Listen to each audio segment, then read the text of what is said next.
हरिः ॐ श्रीगुरुभ्यो नमः हरिः ॐ।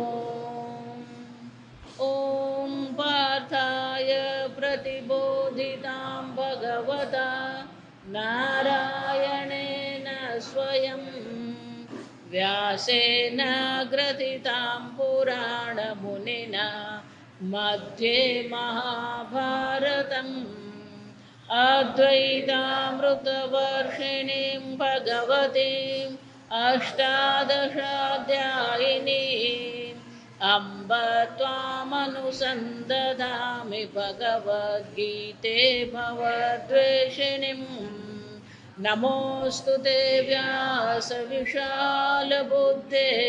पुल्लारविन्दायतपात्रनेत्र येन त्वया भारततैलपूर्णः प्रज्वालितो ज्ञानमयप्रदीपः प्रपन्नपारिजाताय स्तोत्रवेत्रैकपाणये ज्ञानमुद्राय कृष्णाय गीतामृतदुहे नमः। सर्वोपनिषदो गावः दुग्धा गोपालनन्दनः पार्थो वत्स सुधीर्भोक्ता दुग्धं गीतामृतं महत् वसुदेवसुतं देवं कंसचाणूरमर्दनं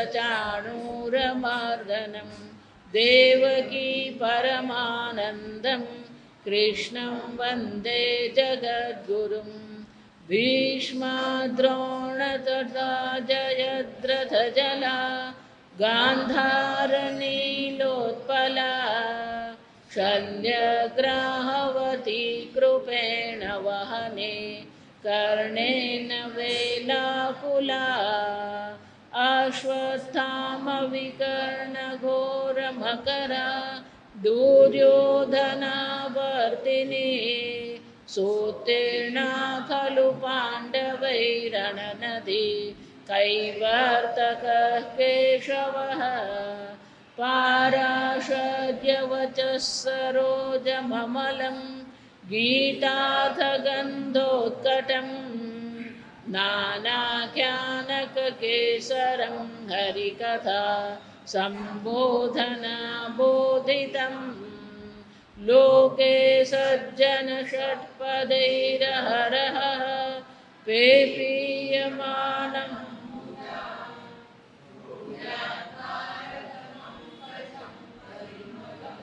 प्रध्वंसिन श्रेयसे मूकं करोति वाचालं पङ्गुं लङ्घयते गिरिं यत्कृपातमहं वन्दे परमानन्दमाधवं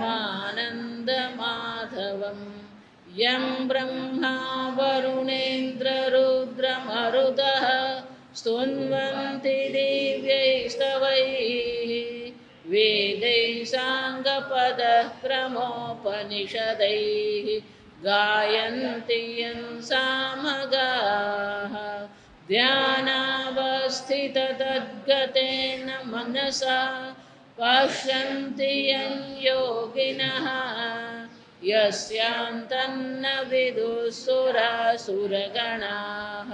देवाय तस्मै नमः। ॐ सहनाववतु सहनौ भुनक्तु सह वीर्यं करवावहै तेजस्विनावधीतमस्तु मा विद्विषावहै। ॐ शान्ति शान्ति शान्ति। 11मो अध्याय श्लोक बीजो। भवाप्ययो हि भूतानां तौ विस्तरशो मया त्वत्तः कमलपत्राक्ष माहात्म्यमपि चाव्ययम् एवमेतद्यथा तत्थ त्वमात्मानं परमेश्वर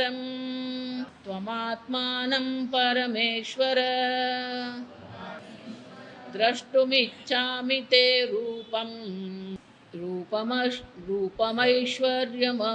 રૂપમૈશ્વર પૌરુષોત્તમ રૂપમૈશ્વર ઐશ્વરમ રૂપમૈશ્વરમ પુરુષોત્તમ. ભગવાન શ્રી કૃષ્ણને અર્જુન સમજાવે કે તમે જે ઉપદેશ કર્યો એને કારણે મારા મોહની નિવૃત્તિ થઈ ગઈ.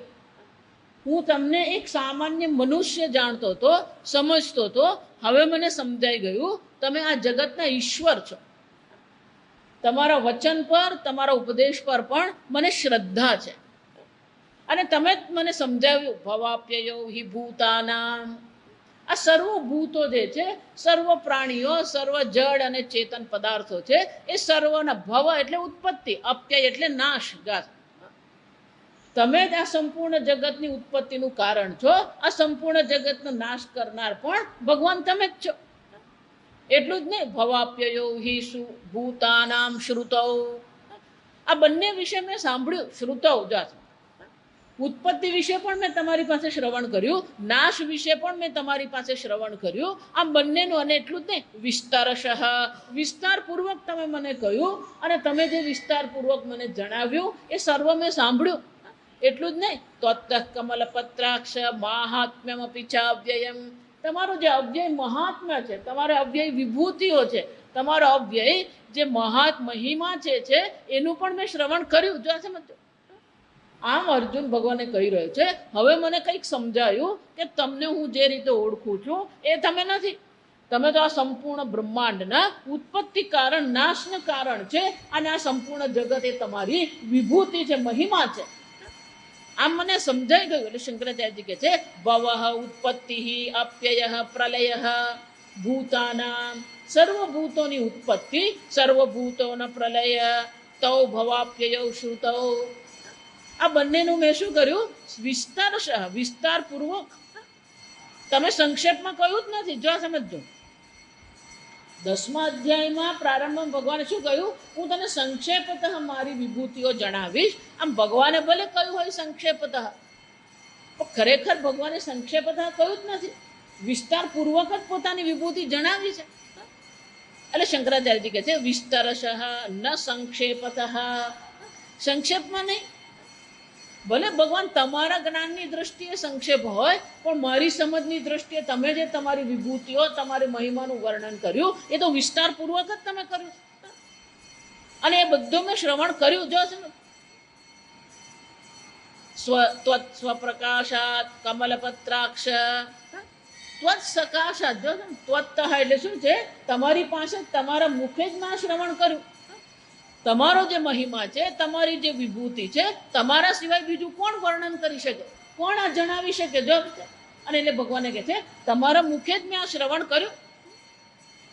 કમલપત્રાક્ષ, કમલસ્ય પત્રમ કમલપત્રમ. કમળનું જે પાન હોય, તદ્વત અક્ષિણી યસ્ય તવ સહત્વમ કમલપત્રાક્ષ. ભગવાન તમારી આંખો કમળના પત્ર સમાન સુંદર છે, કોમળ છે. જેમ કમળનું પાન હોય, અત્યંત કોમળ હોય. જો અહીંયા પણ આ મંદિરમાં મળે ને પેલા કમળ, તળાવમાં હોય ને ત્યારે સરસ મજાના ખીલેલા હોય, પણ એ જ્યારે અહીંયા લઈ આવે ને, ભલે તમે પાણીમાં મૂકો છતાં એ કમળની પાંદડીઓ શું થઈ જાય? કરમાઈ જ જાય. જો વિચાર કેમ? અત્યંત કોમળ છે.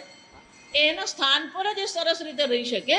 જ્યાં તમે એના સ્થાનથી એને તોડી લીધું, એને અલગ કરી દીધું, એ તરત જ શું થઈ જાય છે? કરમાઈ જાય.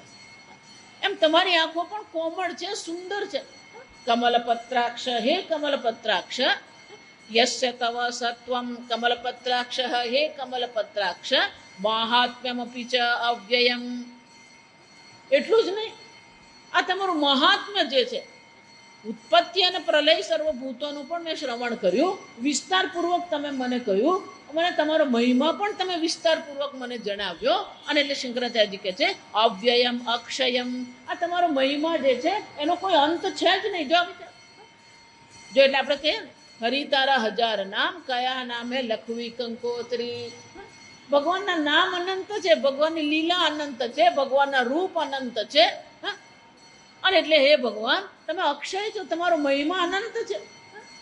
આપણો મહિમા કેટલો, પેલા બે માણસે આપણને સાંભળે નહીં, જો આ સમજો, કહ્યું હોય કે આમ કરવાનું છે, નહીં કરે. જો બધા જ પોતાના મનના રાજા, સ્વામીજી કે બધા જ પોતાના મનના રાજા, જેમ કરવું હોય એમ જ કરે. જો આપણો મહિમા કેટલો, આપણો પ્રભાવ કેટલો, આ સમજ. તો ભગવાન તમારો પ્રભાવ, તમારી મહિમા કેવો છે, અવ્યય અક્ષય, ક્યારે એનો ક્ષય થતો નથી. જો વિચાર, સૂર્ય આપ તૈત્રીય ઉપનિષદમાં જોઈ, બીશાસ્માદ્વા તપવતે ભીષોદેતિ ચંદ્ર સૂર્ય. હે પરમાત્મા, આ તમારા ભયથી જ આ સૂર્ય ઉગી રહ્યો છે, તમારા ભયથી જ પવન વહી રહ્યો છે, તમારા ભયથી જ અગ્નિમાં ઉષ્ણતા છે, તમારા ભયથી જ ઇન્દ્ર શું કરી રહ્યો છે, આ સંપૂર્ણ સ્વર્ગનું શાસન કરી રહ્યો છે. એટલું જ નહીં, મૃત્યુર્ધાવતી પંચમા, આ મૃત્યુ પણ જેને મૃત્યુઓ છે, જેનો સર્વને ડર લાગે છે, એ મૃત્યુ પણ તમારા ભયથી આ સંપૂર્ણ જગતમાં દોડી રહ્યો છે. જો વિચાર, આ ભગવાનનો મહિમા છે. જો એટલે કહું, ભગવાનના હાજરી માત્રથી જ આ બધા દેવતાઓ પણ શું કરી રહ્યા છે, પોતપોતાનું કાર્ય યોગ્ય પ્રકારે કરી રહ્યા છે. વાયુ વહી રહ્યો છે, સૂર્ય ઉગી રહ્યો છે. આ જગતમાં જોઈએ ને તો ક્યાંય કોઈ અવ્યવસ્થા નથી. આ સમજો, જેટલી પણ અવ્યવસ્થા દેખાય છે ને, આપણી અવ્યવસ્થા છે. આ સમજો. બાકી દેવતાઓ જુઓ, પૃથ્વી જુઓ, ચંદ્ર જુઓ, પ્રાણીઓ, પક્ષીઓ, બધા શું કરી રહ્યા છે, પોતપોતાના નિયમનું પાલન કરી જ રહ્યા છે. સૂર્યોદય થાય એ પહેલા અરુણોદય થાય એટલે પક્ષીઓ જાગી જ ગયા હોય. એમને જગાડવા પડે ને, એમને એલાર્મ ક્લોકની જરૂર નહીં પડે. આપણે તો એલાર્મ ક્લોક સાથે ઉઠીએ નહીં. જા, એક મનુષ્ય જ છે, એને કોઈ નિયમનું પાલન કરવાનું ગમતું જ નથી. સ્વચ્છંદતા. જો વિચાર, જો વિચાર, તો ભગવાન આ તમારો મહિમા છે. અને આ મનુષ્ય પણ સ્વચ્છંદ બની ગયો કોને કારણે? કારણ કે આ મનુષ્યને તમે કર્મ કરવાની સ્વતંત્રતા આપી છે. એ સ્વતંત્રતાનો દુરુપયોગ કરી રહ્યો છે, સદુપયોગ કરતો નથી. એને સ્વતંત્રતા છે એટલા માટે દુરુપયોગ થઈ રહ્યો છે. અને ભગવાને દુરુપયોગ ચલવી રહ્યા છે. જો આ સમજો, જો વિચારી જો, બધા મનુષ્યો કંઈક ને કંઈક ખોટું કરી રહ્યો છે, અને ભગવાન શું કર્યું? આપણે આવશે 13મા અધ્યાયમાં. જાશે ઉપદ્રષ્ટા અનુમંતા છે, અનુમંતા. જાશે બધાને અનુમતિ આપે છે. જો વિચાર, આ ભગવાનનો મહિમા છે. આ સમજો, તમને સ્વતંત્રતા આપી એ ભગવાનનો મહિમા છે. સ્વતંત્રતાનો દુરુપયોગ કરવાની પણ તમને છૂટ આપી એ પણ શું છે? આ જગતમાં બધા અવ્યવસ્થા ઊભી કરી રહ્યા છે, એ પણ ભગવાન શું કરી રહ્યા છે? આમ હે ભગવાન, તમારું મહાત્મ્યમ અપી શ્રુતમ ઇતિ અનુવર્તતે, આ તમારો મહિમાનું પણ મેં શ્રવણ કર્યું. અને આ તમારું જે વિશ્વરૂપ છે, સંપૂર્ણ જગત સ્વરૂપે તમે અભિવ્યક્ત થઈ રહ્યા છો. તો હવે મારા મનમાં એક ઈચ્છા થઈ છે. રૂપ એમ એવમ એતદ યથા આથ. આથ એટલે કહ્યું. જો આ સમજો, અહીંયા શબ્દ કયો છે? આથ. યથા આથ, જે પ્રકારે તમે વર્ણન કર્યું છે, જે પ્રકારે તમે કહ્યું છે, ત્વમ આત્માનમ પરમેશ્વર રૂપમ, આ તમારું સ્વરૂપ, આ વિશ્વરૂપનું તમે જે પ્રકારે વર્ણન કર્યું છે, એ રૂપનું શું છે? દ્રષ્ટુમ ઈચ્છામિ. ભગવાન, તમને એક મનુષ્ય શરીરમાં હું જોઈ રહ્યો છું. હવે મને ઈચ્છા શાની છે? આ વિશ્વરૂપને મને દર્શન કરવાની ઈચ્છા છે. દ્રષ્ટુમ ઈચ્છામિ તે રૂપમ ઐશ્વરમ પુરુષોત્તમ. હે પરમેશ્વર, સર્વના ઈશ્વર. પરમેશ્વરનો શું થાય? જે સર્વનું શાસન કરનાર છે. પરમ પુરુષોત્તમ કોને કહેવાય? જે સર્વમાં ઉત્તમ છે, શ્રેષ્ઠ છે. હે પરમાત્મા, હે પરમેશ્વર, હે પુરુષોત્તમ, દ્રષ્ટુમ ઈચ્છામિ તે રૂપમ. આ તમારા રૂપને મને ઈચ્છા છે દર્શન કરવાની. એટલું જ નહીં, ઐશ્વરમ, આ તમારું ઐશ્વર્ય જે છે, એ ઐશ્વર્યને પણ મારે દર્શન કરવા છે. ભગવાનના શાસનમાં સૂર્ય ચંદ્ર બધા કામ કરી રહ્યા છે, પણ આપણને દેખાતું નથી. જો આ સમજો, આપણે બધું જોઈ શકતા નથી. પેલો સૂર્ય ઉગે છે, આપણે જોયું, પણ એ ભગવાનનું શાસન છે આપણને ખબર છે નથી. તો ભગવાન, આ તમારું ઐશ્વર્ય છે, આ સર્વ તમારા શાસનમાં છે, તમારા નિયંત્રણમાં છે. એને પણ મારે જોવું છે. તમે આ બધાનું કેવી રીતે નિયંત્રણ કરો છો, આ બધાનું કેવી રીતે શાસન કરો છો, એ ઐશ્વર્યને પણ જોવાની મારા મનમાં ઈચ્છા છે. દ્રષ્ટુમ ઈચ્છામિ તે રૂપમ ઐશ્વરમ. આ હે ભગવાન, જે પ્રકારે તદ યથા, યથા એટલે જે પ્રકારે તમે વર્ણન કર્યું છે, એ જ પ્રકારે મને જાણવાની ઈચ્છા છે. એટલે શંકરાચાર્ય કહે છે, એવમ એતદ ન અન્યથા. બીજા પ્રકારે નહીં. જે પ્રકારે તમે 10મા અધ્યાયમાં 9મા અધ્યાયમાં તમારા વિશ્વરૂપનું વર્ણન કર્યું છે એ જ પ્રકારે યેન રૂપેણ યેન પ્રકારેણ આથ કથયસી, જે પ્રકારે તમે આ વર્ણન કર્યું છે એ જ પ્રકારે મારા તમારા રૂપના દર્શન કરવા છે. આત્માનમ પરમેશ્વર તથાપી દ્રષ્ટુમિચ્છામિ તે તવ ઐશ્વર્ય. તો કે ભગવાનનું ઐશ્વર્ય કેવું છે? જ્ઞાન ઐશ્વર્ય શક્તિ બલ વીર્ય તેજોભિ સંપન્નમ ઐશ્વર્યમ. ભગવાનના ઐશ્વર્યના 6 ગુણ છે. પહેલું કયું છે? જ્ઞાન. પૂર્ણ જ્ઞાન ભગવાન પાસે છે. પૂર્ણ ઐશ્વર્ય એટલે કે સર્વનું શાસન કરવાની શક્તિ ભગવાનમાં છે. એટલું જ નહીં, શક્તિ. આપણી શક્તિ કેટલી? એક ડોલ પાણી ઊંચકે ને તોય આપણું ખભું ઉતરી જાય. જો આ સમજમાં, ભગવાનની શક્તિ છે. બલ, બળ ભગવાનનું છે. વીર્ય, વીર્ય એટલે તેજ. જો આ સમજ.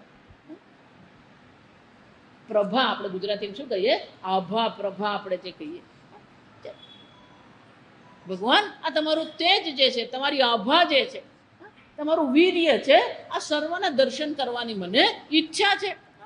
તમારું પૂર્ણ જ્ઞાન, તમારું પૂર્ણ બળ, તમારી પૂર્ણ શક્તિ, આ બધાને ભગવાન મારે જોવું છે. ઐશ્વરમ વૈષ્ણવમ રૂપમ. ક્યારેક આપણે માગીએ ને તો વિચારીને માગવાનું. જો આ સમજ. ક્યારેક આપણે માગી લઈએ ને થોડું વધારે પડતું માંગી લઈએ. આપણા બાળકો જેવી આપણી હાલત છે. ના મમ્મી હજી એક દસ. મમ્મી નહીં થાય, ચાલો બહુ દિવસે બનાવ્યું ખવડાવીએ તો ખાય. આપણે કહીએ ખરા, શું રવા દે ના મમ્મી એક જ મમ્મી, આ છેલ્લું મમ્મી. મમ્મીને એમ થાય આપી દીધું. પછી જે પેટમાં ગડબડ થાય ને, જેવી પેટમાં ગડબડ થાય ને એટલે મમ્મીની રેકર્ડ ચાલુ થઈ જાય. મેં તને કહેલું નહીં ખાતો તું, મેં તને કહેલું નહીં ખાતો. પેલો બિચારો કંટાળી જાય સાંભળી. આમે પેટમાં તો દુખતું જ હોય અને ઉપર મમ્મી શું કરતી હોય. એમ અર્જુને પણ ભગવાનને કહી દીધું, તે રૂપમ દ્રષ્ટુમ ઈચ્છામી. તમારા આ સ્વરૂપના દર્શન કરવાની મને ઈચ્છા છે. વિચારી જુઓ, આપણું જ્ઞાન અલ્પ છે, આપણું મન અલ્પ છે, આપણી બુદ્ધિ અલ્પ છે, આપણી આંખ અલ્પ છે, આપણા કાન અલ્પ છે, અને એ અલ્પથી આપણે અનંત જ્ઞાન, અનંત ઐશ્વર્યને જોવાની શું કરીએ છીએ? ઈચ્છા કરીએ છીએ. એમ ગુજરાતીમાં બહુ સરસ કહેવત છે, લાંબા સાથે ટૂંકો જાય, મરે નહીં તો માંદો થાય. એટલે અર્જુને કહી તો દીધું કે ભગવાન તમારા રૂપને મને દર્શન કરવાની ઈચ્છા છે. પણ એને પણ સમજાયું કે મારી જે ઉપાધિ છે કેવી છે? અલ્પ છે. પરમાત્માની ઉપાધિ અનંત છે, ભગવાનનું વિશ્વરૂપ અનંત છે, ભગવાનનું જ્ઞાન, ભગવાનનું ઐશ્વર્ય, ભગવાનનું બળ, આ બધી વસ્તુ કેવી છે? અનંત છે. અને હું અલ્પ છું, મારી આંખ અલ્પ છે. આપણી આંખ કેટલું જોઈ શકે? જા સમજો. એટલે અર્જુનને ખબર હતી કે માગી તો લીધું, પણ ક્યાંક શું છે? કંઈક ગરબડ છે. એટલે આગળના શ્લોકમાં ભગવાને કહે છે, મન્યસે યદિ તચ્છક્યમ મયા દ્રષ્ટુમિતિ પ્રભો યોગેશ્વર તતો મે ત્વમ દર્શયાત્માનમવ્યયમ. મન્યસે યદિ તત શક્યમ. જો તમે એવું માનો છો કે મારા દ્વારા આ વિશ્વરૂપ દર્શન કરવા શક્ય છે, જો તમે એવું માનો છો કે મારા માટે દર્શન કરવું શક્ય છે, હે પ્રભુ. અર્જુન અનેક પ્રકારના સંબોધન ભગવાનને કરે છે. કમલપત્રાક્ષ, પરમેશ્વર, પુરુષોત્તમ, પ્રભો. કેમ? કંઈક માગવું હોય ને ત્યાર પછી પેલા બધા વખાણ કરવા પડે. હે પુરુષોત્તમ, હે કમલપત્રાક્ષ, હે પરમેશ્વર, હે પ્રભો. આપણે અનેક પ્રકારના સંબોધન ભગવાનને કરે છે. કેમ? કારણ કે પેલી ઈચ્છાની પૂર્તિ કરવી છે ને. હે પ્રભો, મયા દ્રષ્ટુ, મારા દ્વારા આ તમારા અનંત ઐશ્વર્યને દર્શન કરવાનું શક્ય હોય તો શું કરો? યોગેશ્વર તતો મે ત્વમ દર્શય આત્માનમ અવ્યયમ. તો તમારું આ અવ્યય જે રૂપ છે એ તમારું આત્માનમ એટલે તમારું જો તમારું પોતાનું આ જે રૂપ છે એને શું કરો? દર્શય, મને દર્શન કરાવો ભગવાન. જો તમે સમજતા હોય કે આ શક્ય છે. કેમ? અર્જુનને સમજાઈ ગયું, માગ્યા પછી ખબર પડી. જો આપણે આવું જ કરતા હોય સમજ. ઘણી વાર પેલો એમ કહેતો મારું પ્રમોશન થાય, પ્રમોશન થાય, પેલું પ્રમોશન કરી આપે પેલો, તો પછી પહોંચી વળે નહીં. જો અમારે એક ભાઈ છે, એને સત્સંગે કરવો હોય, નોકરી કરવાની, પૈસાની કમાણી કરવાની છે. પછી એને વિચાર છે કે મારું પ્રમોશન થાય, હું મેનેજર બનું. પેલું મેનેજર બની ગયો, તો મેનેજર બની ગયો પછી એટલું બધું કામ આવે કે મારો સત્સંગ શું થઈ ગયો? પેલું મેનેજર નહીં હોય ને તો 5 વાગે બંધ કરીને નીકળી શકાય. પણ મેનેજર હોય એને તો શું કરવું પડે? બધા જાય પછી બધું ગણતરી કરવાની, કોમ્પ્યુટર બંધ કરવાના, બંધ કરીને પછી નીકળવું પડે. એટલે ક્યારેક આપણે માગીએ ને તો વિચાર્યા વગર માગી લઈએ, પછી એ માગેલું આપણા માટે શું થાય? વધારે પડતું થઈ જાય. તો ધંધામાં એવું જ છે. પેલો ધંધો ચાલુ કરે પણ પોતાની શક્તિ કેટલું, પોતાનું સામર્થ્ય કેટલું વિચારે નહીં, અને શું કરી દે? પેલો શરૂ કરી દે. આમ અર્જુને પણ શું કર્યું? પેલું માંગી તો લીધું, પણ એને ખબર પડી કે આ શક્ય છે કે નહીં, મને ખબર નથી. એટલે ભગવાને શું કહે છે? જો તમે એવું માનતા હોય કે આ શક્ય છે મારા માટે, તો તમે આ રૂપના મને દર્શન કરાવો. આ તમારું જે સ્વરૂપ છે એ વિશ્વરૂપના મને દર્શન કરાવો. મેં આગળ કીધું એ અર્જુન વધારે પડતું જ માંગે છે. આપણે આગળ વધીશું ને અધ્યાયમાં એમ ખબર પડશે કે વિશ્વરૂપના દર્શન કરવાનું કહ્યું, અને ભગવાને દર્શન કરાવે ખરા. બહુ ખુશ થઈ જાય. પછી એવી હવા નીકળે ને પછી ભગવાને કહેવા માંડે, ભગવાન મને ડર લાગી રહ્યો છે. અને પછી મગજ એનું ભમી જશે. જો આ સમજો, દર્શન કર્યા એમ ખબર જ નથી. ભગવાનને કહે છે કે ભગવાન ઉત્તર કયું, દક્ષિણ કયું, પૂર્વ કયું, પશ્ચિમ કઈ દિશાનું ભાન નથી. જો આવી થાય ઉપર કોણ ને નીચે કોણ એ પણ ખબર નથી.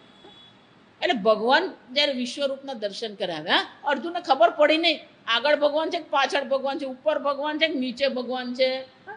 એટલે પણ ખબર નહીં પડે. ભગવાને શું કે? ભગવાન આગળથી નમસ્કાર, ભગવાન પાછળથી નમસ્કાર, ભગવાન ઉપરથી બીજું શું બોલવું ખબર જ નહીં પડે.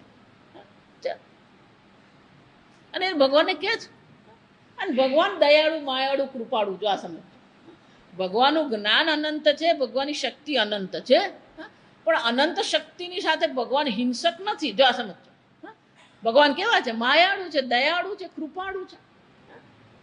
એટલે ભગવાન કહે છે કે અર્જુન તાર જોવું છે, જો. એટલે ભગવાન સ્વયં અર્જુનને કહે છે કે તને આ દર્શન કરવાની ઈચ્છા છે તો અવશ્ય તું દર્શન કર.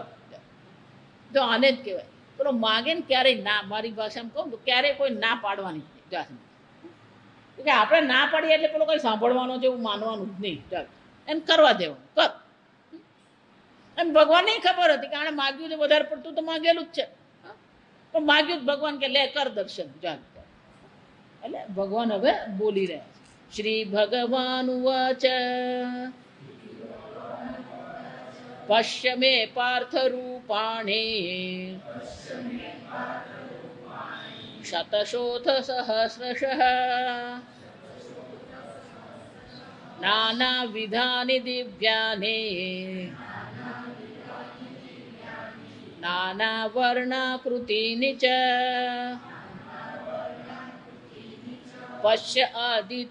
પશ્ચાદિત્યાન વસુન રુદ્રાન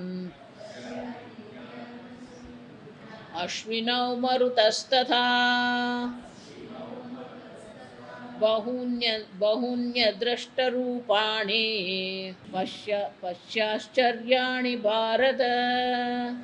એવમ ચોદિત અર્જુન. આ પ્રકારથી જ્યારે અર્જુને ભગવાનને વિનંતી કરી ત્યારે શ્રી ભગવાન ઉવાચ, ભગવાન બોલ્યા પશ્ય, જો ના પાડવાની તે જો. પણ એણે ભગવાનને જો વિચાર, એણે ભગવાને શું કીધું? તે તવ રૂપમ દ્રષ્ટુમ ઈચ્છામિ. જો સમજો, તમારા રૂપના મારે દર્શન કરવા છે. એક વચન છે. તવ રૂપમ શું કહેવાય? એક વચન. એટલે એને એમ હતું કે ભગવાન અમે એક દર્શન કરી લઈશ. પણ ભગવાન જે રીતે પોતાના રૂપનું વર્ણન કરે છે એ બહુવચન છે. જો આ સમજો.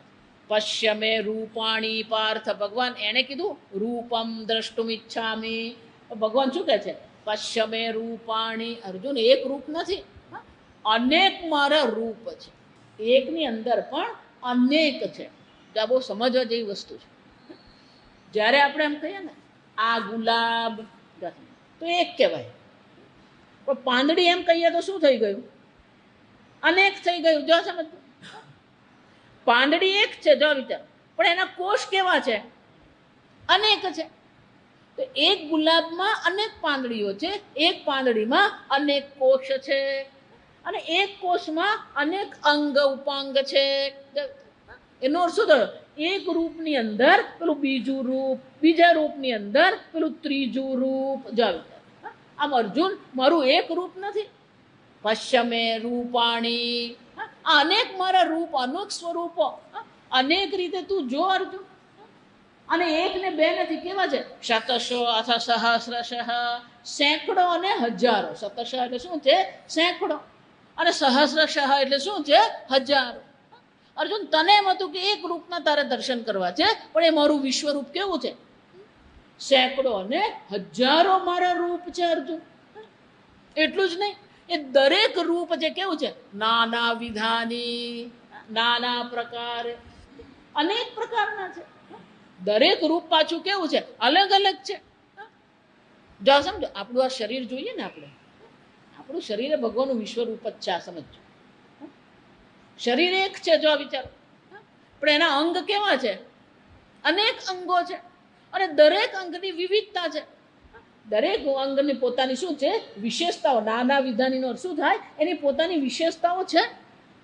એકવાર એક ડૉક્ટરને મળવાનું થયું, તો મેં એમને પૂછ્યું કે આપણા આટલા બધા શરીરમાં આટલા બધા કોષ છે. જો આ ત્વચાના જે કોષ છે અને હૃદયના કોષ છે, સમાન છે?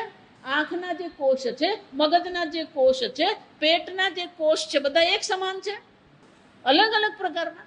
એટલે મેં પૂછ્યું અમને કે આ મનુષ્ય શરીર એક આપણે એમ કહીએ, પણ એમાં કેટલા પ્રકારના કોષ છે? જો વિચારો, ગણતરી કરી જુઓ.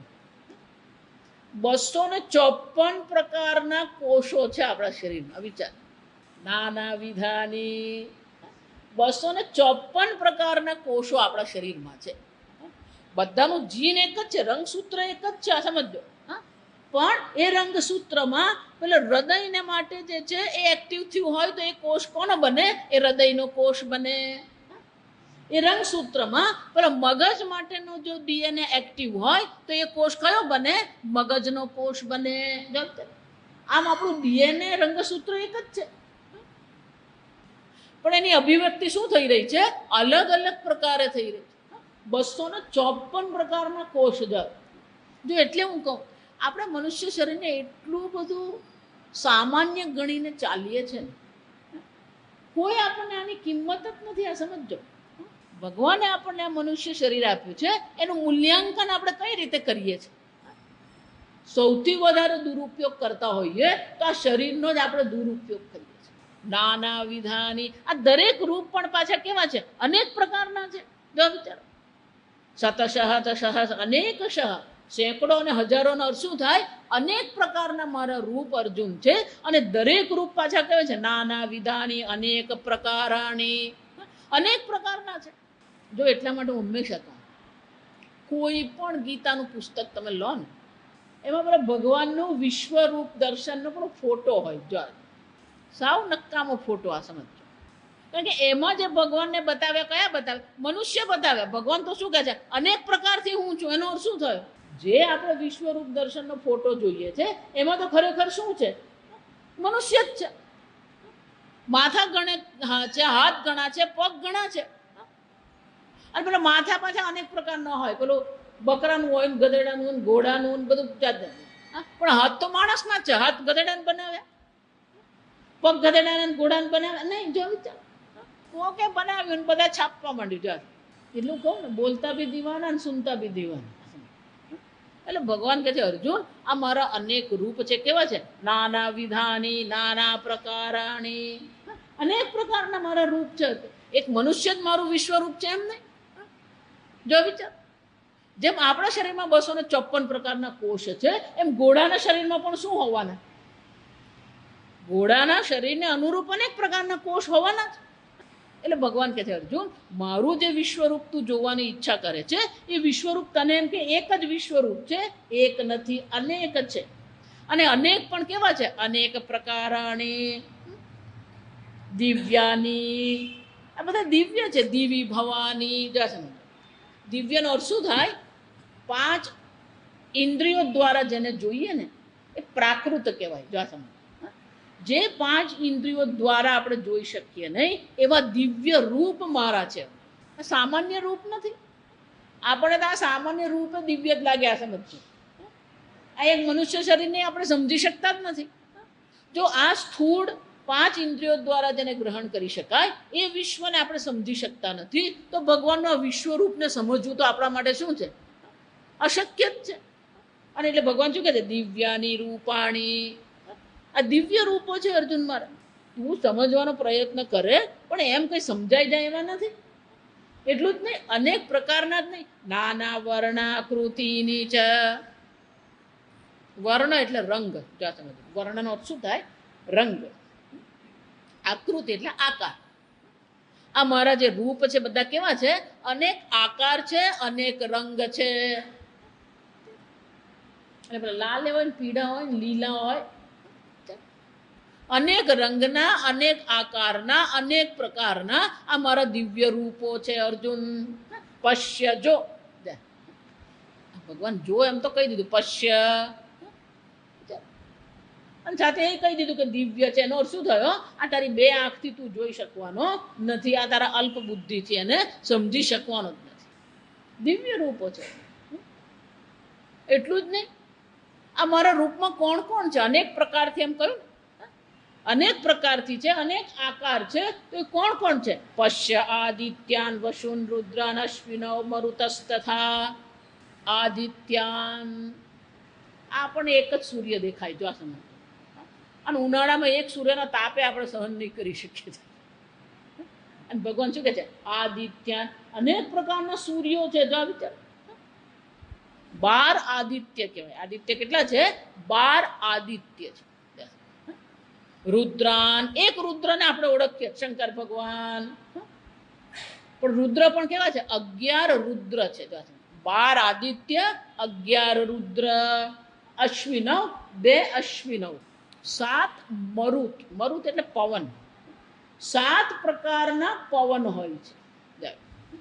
જ્યાં બધાની ગણતરી કરીએ ને, 12 આદિત્ય અને 11 રુદ્ર એટલે 23 થયા. 7 મરુત એટલે 30 અને 2 અશ્વિનો 32. જો આ સમય થયા ને? નહીં, 12 ને 11 23. 23 ને 10 33. આને જ કહેવાય 33 કરોડ દેવતા. આ સમજો, હંમેશા આપણે એમ કહીએ ને 33 કરોડ દેવતાઓ છે. તો દરેક બ્રહ્માંડમાં 12 આદિત્ય છે, 11 રુદ્ર છે, 7 મરુત છે અને 2 અશ્વિનવ છે. અને કરોડ કરોડ બ્રહ્માંડ હોય તો પછી એ 33 શું થઈ જવાના? એક બ્રહ્માંડ છે જ નહીં. જો આ સમજો, બ્રહ્માંડ પણ શું છે? કોટી બ્રહ્માંડ નાયક ભગવાન છે. તો પછી 33 કરોડ દેવતાઓ. જો આ ગણતરી છે, આ સમજવા. 68 33 મૂકી નથી દીધું. આ સમજવા. આમ 12 આદિત્ય, 11 રુદ્ર, 7 મરુત અને 2 અશ્વિન થઈને શું થાય છે? આ 33 કરોડ દેવતાઓ છે અર્જુન. આ બધા જ પશ્ય, જો તું, આ 33 કરોડ દેવતાઓ પણ મારું જ રૂપ છે, મારાથી ભિન્ન નથી. બહુની બહુની અદૃષ્ટ રૂપાણી. બહુની, જો સમજો, અનેક. અદૃષ્ટ રૂપાણી. જો શંકરાચાર્ય ભાષ્યમાં કહે છે, પશ્ય આદિત્યાન 12 આદિત્યાન વસુન 8 વસુન રુદ્રાન 11 અશ્વિનદવ મરુતઃ 7 ગણા યેતાન. આ બધા દેવતાઓ છે. 12 આદિત્ય છે, 8 વસુ છે. વસુઓ જે છે ને, આ દિશાઓનું રક્ષણ કરનાર વસુ કહેવાય, વસુ દેવતા કહેવાય. તું જો અર્જુન, અનેક પ્રકારના દેવતાઓ છે, એ પણ મારું જ રૂપ છે. અનેક એમના આકાર છે, અનેક એમના રૂપ છે, અનેક પ્રકાર છે. અન્યાની બહુની, બીજા અન્ય ઘણા છે. કેવા છે? અદ્રષ્ટ રૂપાણી. દ્રષ્ટ રૂપાણી એટલે કે તારી આંખથી તું જોઈ શકે છે, અને અદ્રષ્ટ રૂપાણી એટલે શું છે? આપણી આંખોથી, આપણી ઇન્દ્રિયોથી જેને આપણે જોઈ શકતા નથી એવા પણ અનેક રૂપ મારા છે અર્જુન. ભગવાનના વિશ્વરૂપના દર્શન કરીએ ને એ કોના જેવું છે? પેલો આઈસબર્ગ કહેવાય. દક્ષિણ ધ્રુવમાં અને ઉત્તર ધ્રુવમાં 5-10 કિલોમીટરનો બરફનો થર છે. એ બરફનો થરમાં જ્યારે પેલો તડકો લાગે ત્યારે થરમાંથી શું થાય? પેલો બરફનો ટુકડો છૂટો પડે. અને છૂટો પડે એટલે પછી નાનો મોટો નહીં હોય, જ્યાં સમજો હોલ જેવડો નહીં હોય, વલસાડ જેવડા હોય, જ્યાં સમજો મોટા મોટા વિશાળ બરફના ટુકડા શું થાય? એ છૂટા પડીને દરિયામાં પડે. પણ એ પાણી જેવું છે. સામાન્ય રીતે કોઈ પણ પદાર્થ હોય જ્યારે એ ઘન બને ત્યારે એના કદમાં શું થાય? ઘટાડો થાય. પણ એક પાણી જેવું છે જે જ્યારે ઘન બને ત્યારે એના કદમાં શું થાય છે? વિસ્તાર થાય છે. અને એક સીધો નિયમ છે, જેટલું કદ નાનું એટલી એની ઘનતા વધારે, એટલે એનું વજન વધારે હોય. જેટલું કદ વધી જાય એટલે એની ઘનતા શું થવાની? ઓછી થાય. અને જેટલી ઘનતા ઓછી હોય એટલે એનું વજન પણ શું થઈ જાય? ઓછું થઈ જાય. અને વોલ્યુમ અને માસ કહેવામાં, આ બધું વિજ્ઞાનમાં ભણીએ ને તો ખબર પડે. તો પેલું બરફ જે છે એનું શું થઈ જાય છે? એનું કદ વધી જાય છે એટલે એની ઘનતા ઓછી થઈ જાય એટલે શું થવાનું? એ પાણી પર તરે. બરફ ઘન હોવા છતાં પણ એ પાણીમાં ડૂબવાને બદલે શું થાય છે? એ તરતો રહે છે બરફ પર. અને આવડો વિશાળ બરફનો ટુકડો જે હોય એ પાણીમાં જ્યારે તરે ત્યારે ફક્ત 1/9 ભાગ જે છે ને એ જ પાણીની ઉપર હોય, બાકીનો બધો ભાગ ક્યાં હોય? પાણીની નીચે હોય. એટલે આપણને એમ જ લાગે કે આ તો બરફનો નાનો ટુકડો છે. એમ આ ભગવાનનું વિશ્વરૂપ જે છે, જેને દ્રષ્ટ કહેવામાં આવે, એ ઉપર જે આ હિમશિલા જે પડી હોય ને, આઈસબર્ગ એટલે હિમશિલા. એ હિમશિલાનો જે ઉપરનો ભાગ હોય ને એને કહેવાય ટીપ ઓફ આઈસબર્ગ, એવું કહેવામાં આવે. અંગ્રેજીમાં શું કહેવાય? Tip of iceberg. Tip of iceberg એટલે આ હિમશિલાનો એક અંશ છે. એમ આ દ્રષ્ટ ભગવાનનું જે રૂપ છે એ કેવું છે? Tip of iceberg. અર્જુન, મારું જે દ્રષ્ટ રૂપ છે, જેને તું આદિત્ય કહે છે, રુદ્ર કહે છે, વસુ કહે છે, અશ્વિન કહે છે, મરુત કહે છે, આ બધા મારા રૂપ કેવા છે? એક નાનો અંશ છે. જો વિચાર, બાકીના બધા રૂપ છે બહુની, અદ્રષ્ટ રૂપાણી, બીજા બધા અનેક રૂપો છે અર્જુન, જે તું જોઈ શકતો નથી, સમજી શકે એમ છે જ નહીં.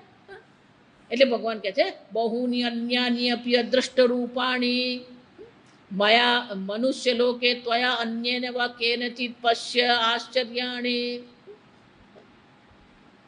ન દ્રષ્ટુમ. મનુષ્ય લોકમાં તું કે અન્ય કોઈ આ મારા અદ્રષ્ટ રૂપને જોઈ શકે એવી શક્યતા જ નથી. અદ્રષ્ટ રૂપાણી. અને કેવા છે? અદ્ભુતાની, આશ્ચર્યાણી.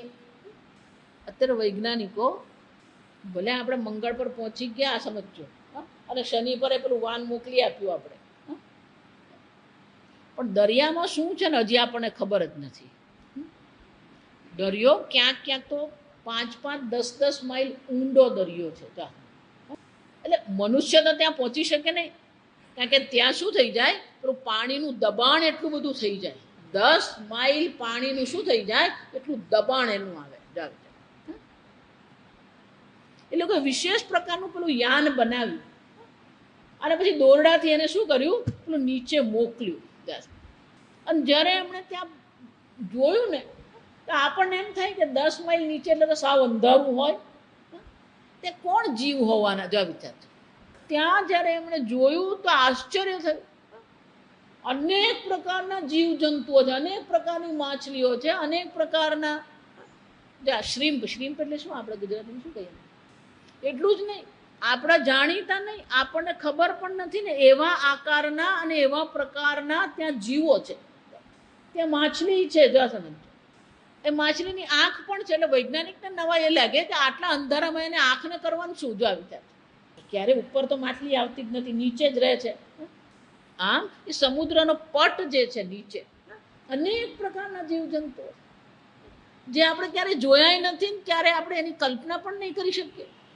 અને એટલે શું કહે છે આશ્ચર્યાણી, ખરેખર આપણે આશ્ચર્ય પમાડે એવા અનેક પ્રકારના રૂપ અર્જુન મારા છે. અદ્રષ્ટ રૂપાણી, ક્યારેય પહેલા તે જોયા નથી. જો આશ્ચર્ય કોને કહેવાય? આશ્ચર્ય શબ્દ આગળ બીજા અધ્યાયમાં આવ્યું. આશ્ચર્યવત પશ્યતિ કશ્ચિદેનમ આશ્ચર્યવત વદતિ તથૈવ ચાન્યઃ. ત્યાં શંકરાચાર્યજી કહે છે જે ક્યારેય ન જોયું હોય, જે ક્યારેય સાંભળ્યું નહીં હોય, એ જ્યારે જોવા અને સાંભળવામાં આવે અને આપણા મનમાં જે ભાવ જાગે ને એને આશ્ચર્ય કહેવાય. આશ્ચર્ય શું છે? આપણા મનનો ભાવ છે. જે ક્યારેય જોયું સાંભળ્યું નહીં હોય અને જ્યારે અચાનક આપણી સામે આવી પડે અને આપણને શું થાય? આશ્ચર્ય. આમ અર્જુન આશ્ચર્યાણી છે. અનેક પ્રકારના આશ્ચર્યો છે. જ્યાં બધી સમજો, અર્જુને તો ખાલી રૂપમ એક વચન કીધું, પણ હવે આ ભગવાન બધા શ્લોકોમાં શું કર્યા છે? બહુ વચન જો અદ્રષ્ટ રૂપાણી, આશ્ચર્યાણી, અદ્ભુતાની, અન્યાની. અર્જુન, મારું વિશ્વરૂપ એક રૂપ નથી, અનેક છે. જે તે જોયા પણ નથી, જોયા પણ છે અને જોઈ તો તને આશ્ચર્ય લાગે એવા અનેક પ્રકારના મારા રૂપો છે. હજારો, સેંકડો નહીં, અનેક અનેક છે. જો અનંત છે. જો સમજ, આગળ મેં કહ્યું એમ ભગવાનના રૂપ અનંત છે, ભગવાનનું નામ અનંત છે, ભગવાનની લીલા પણ કેવી છે? અનંત છે. કોઈ એને ગણતરી કરી શકે એમ છે જ નહીં. અર્જુન આશ્ચર્યાણી, અદ્ભુતાની, ભારત. આવું જો હોય જ્યાં સમજ, તો એક મનુષ્ય આંખથી આપણે એને જોઈ શકીશું? શક્ય જ નથી. જ્યાં સમજ, એટલે ભગવાને તો પોતાનું રૂપ પ્રગટ કરી. જો પશ્ય મેં એમ કહી દીધું, એનો અર્થ શું થયો? પશ્ય એમ કે જો તું, એનો અર્થ શું થયો? ભગવાને તો પોતાનું વિશ્વરૂપ ત્યાં શું કરી દીધું? પ્રગટ કરી દીધું. પણ અર્જુનને દેખાય જ નહીં. અને ભગવાનને થયું કે આ રૂપ તો પ્રગટ, એને માગ્યું એટલે મેં પ્રગટ તો કરી દીધું, પણ અર્જુનને આ દેખાતું નથી. એટલે ભગવાન આગળ અર્જુનને કહે છે ઇહૈકસ્થમ જગત કૃષ્ણમ પશ્યાદ્ય સચરાચરમ મમ દેહે ગુડાકેશ યચ્ચ અન્યદ્ દ્રષ્ટુમિચ્છસી યચ્ચ અન્યદ્ દ્રષ્ટુમિચ્છસી યચ્ચ અન્યદ્ દ્રષ્ટુમ ઇચ્છસી યચ્ચ અન્યદ્ દ્રષ્ટુમિચ્છસી ઇહ એકસ્થમ. અનેક રૂપ છે, અનેક પ્રકાર છે, અનેક વર્ણ, અનેક રંગ છે, અનેક આકાર છે, પણ એ બધા છે ક્યાં? એકસ્થમ, એક મારામાં જ છે. જો વિચાર, એકસ્મિન સ્થિતમ જગત. જો અર્જુન પશ્ય, ભલે અનેકતા છે રૂપમાં, પણ એ બધા ક્યાં છે? મારી અંદર, એક મારામાં જ છે. એકસ્થમ સચરાચરમ, ચર અચર, જડ ચેતન, આ બધા શું છે? એક મારામાં જ અભિવ્યક્ત થઈ રહ્યા છે. મમ દેહે, અમારા એક જ દેહમાં. જો એટલે મેં તમને કહ્યું કે તમારો એક દેહ પણ આશ્ચર્ય છે, વિશ્વરૂપ જ છે. આપણે પેલું મનુષ્ય શરીર આખું જોઈએ ને એટલે આપણને એક લાગે, પણ એમાં પેલા રક્તકણ છે, શ્વેતકણ છે. ધારો કે જા સમજો, કલ્પના કરો, પેલો લોહીમાં રહેલો જે રક્તકણ છે એવું ઈચ્છે કે મારે વિશ્વરૂપના દર્શન કરવા છે. જ્યારે એને આ સંપૂર્ણ શરીરના દર્શન, એક રક્તકણને આ સંપૂર્ણ શરીરના દર્શન કરાવવામાં આવે તો એના મનમાં શું આવવાનું? આશ્ચર્ય. કારણ કે એ તો પોતાને એક રક્તકણ માનીને જ ચાલી રહ્યો છે. પણ જ્યારે એને જોવામાં આવે કે હાથ છે, પગ છે, આંખ છે, મગજ છે, હૃદય છે, ત્વચા છે, પેટ છે, યકૃત છે, મૂત્રપિંડ છે, જ્યારે આ બધી વસ્તુ પેલો એક રક્તકણ જોઈ તો એના મનમાં શું આવવાનું? જો વિચાર, રક્તકણ પણ એક જીવંત કોષ જ છે, આ સમજવાનું. પણ એને જો આવું જોવામાં આવે તો એને શું લાગવાનું? અનેક શતશ સહસ્રશ અનેક વર્ણકૃતાની આકૃતાની. એમ આપણે પણ શું કરીએ, જેમ પેલો એક રક્તકણ આ સંપૂર્ણ શરીરને જોવાનો પ્રયત્ન કરે, એમ આપણે પણ શું કરી રહ્યા છીએ, આ સંપૂર્ણ વિશ્વરૂપને જોવાનો પ્રયત્ન કરી રહ્યા છે. જેમ આ સંપૂર્ણ શરીર એક જ સ્થાન પર છે, પણ એમાં અનેકતા વિવિધતા છે, અનેક રંગ છે, અનેક આકાર છે. એ જ રીતે ભગવાનનું જે આ વિશ્વરૂપ છે પણ કેવું છે, અનંત છે. અને એટલે કે છે મમ દેહે ગુડાકેશ, હે ગુડાકેશ, હે અર્જુન, આ મારા એક જ દેહમાં આ અનેક પ્રકારથી તને અનેક રૂપના દર્શન થાય છે. એટલું જ નહીં, બીજું જે પણ કંઈ તારે જોવું હોય, યચ્ચ અન્ય દ્રષ્ટુમ ઈચ્છસી, અર્જુન બીજું જે પણ કંઈ તને જોવાની ઈચ્છા હોય એ બધાના તને આ મારા એક જ દેહમાં શું થઈ જશે, દર્શન થશે. આમ ભગવાને તો પશ્ચિમે રૂપાણી કરીને શરૂ કર્યું. જો આ સમજો 3 શ્લોક બોલી ગયા ભગવાન. એટલે ભગવાને તો કહી દીધું અર્જુન જો, અને આ બધું મારા એક જ દેહમાં તને આ બધું દેખાઈ રહ્યું છે. અને બીજું જે પણ કંઈ તારે જોવું હોય, એટલે શંકરાચાર્ય બહુ સરસ કહે છે કે બીજું જે પણ જોવું એટલે શું છે, અન્ય શું જોવાની ઈચ્છા અર્જુનને હોય. જો આ સમજો, અર્જુન યુદ્ધ ભૂમિમાં ઊભો છે અને અર્જુનને બીજું શું જોવાની ઈચ્છા, એટલે શંકરાચાર્યજી કહે છે જય પરાજયાદિ યત શંકસે યદા જયેમ યદિવા ન જયેયુઃ. પહેલા અધ્યાયમાં ભગવાનને એને શું કહ્યું, ભગવાન અમે આ લડાઈ તો કરશું, યુદ્ધ કરીશું, પણ અમે જીતીશું કે એ લોકો જીતશે એ તો કોઈને ખબર જ નથી. એટલે અર્જુન, આ તારો કોનો જય થશે, કોનો પરાજય થશે એ પણ તારે જોવું હોય તો આ મારા રૂપમાં તને એના પણ દર્શન થઈ જ જશે. યદ અવોચ તદપી દ્રષ્ટુમ યદિ ઈચ્છસી. તને જો આ પ્રકારની શંકા થતી હોય કે જય કોનો થશે, પરાજય કોનો થશે, આ યુદ્ધ દરમિયાન શું થશે, કોણ કોને મારશે, આ બધા અનેક પ્રકારના જો તારા મનમાં પ્રશ્ન હોય, શંકાઓ તારા મનમાં હોય તો એ બધું પણ તને અહીંયા આગળ શું થવાનું છે, દેખાશે. અને એટલા માટે એ પણ તું જોઈ લે. જા, એનો અર્થ શું થાય, દ્રષ્ટરૂપ છે, અદ્રષ્ટરૂપ છે, આશ્ચર્ય છે, અને સાથે સાથે તમને જે પણ કંઈ જોવાની ઈચ્છા હોય એ બધું પણ તને આ મારા એક જ દેહમાં આ બધાના દર્શન તને અર્જુન અવશ્ય થશે. પણ ભગવાનને ખબર છે કે બોલ્યા પછી કિંતુ પરંતુ, જો આ સમજો કેમ, અર્જુન આ મારું રૂપ મેં પ્રગટ તો કરી દીધું, પણ પ્રશ્ન ક્યાં છે, ન તુ મામ શક્ય છે દ્રષ્ટુમ ન ચ મામ શક્ય છે દ્રષ્ટુમ અનેનૈવ સ્વચક્ષુષા દિવ્યમ દદામિ તે ચક્ષુઃ પશ્ય મે યોગમૈશ્વરમ. અર્જુને ઉત્સાહમાં છે, પણ પેલા ભગવાને ઉત્સાહમાં આવી ગયા. જો આ સમજો, જ્યાં અર્જુને કીધું કે તમારા રૂપના દર્શન કરાવો, અને ભગવાને પણ રૂપ શું કરી દીધું, પ્રગટ કરી દીધું.